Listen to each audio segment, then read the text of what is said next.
Pemirsa, Bupati Minahasa Utara Jone Ganda melakukan peletakan batu pertama pembangunan pusat jajanan kuliner dan cenderamata di kawasan Zero Point Minahasa Utara.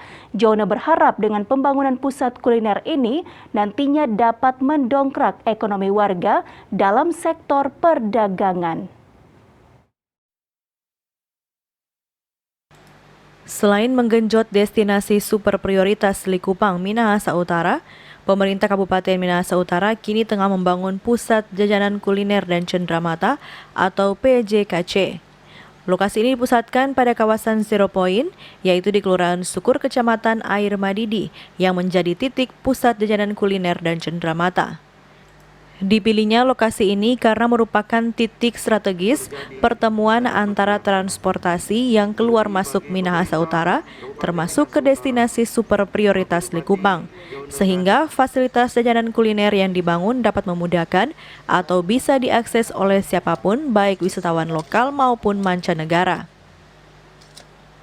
Di samping itu, pusat jajanan kuliner nantinya dapat mendongkrak ekonomi masyarakat, seperti yang disampaikan Bupati Minahasa Utara Jone Ganda saat melakukan peletakan batu pertama.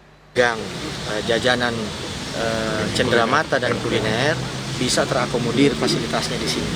Itu yang pertama. Kedua, kita juga memberikan tambahan fasilitas kepada para wisatawan nanti, baik lokal maupun yang dari luar, untuk bisa menikmati, merasakan kearifan lokal, jajanan dan kuliner khas Minahasa Utara. Nah, ini yang diharapkan oleh pemerintah, dan yang terpenting lagi adalah dengan kehadiran ini maka kita berharap akan ikut menggerakkan roda perekonomian masyarakat yang ada di Kabupaten Minahasa Utara, khususnya di sektor perdagangan.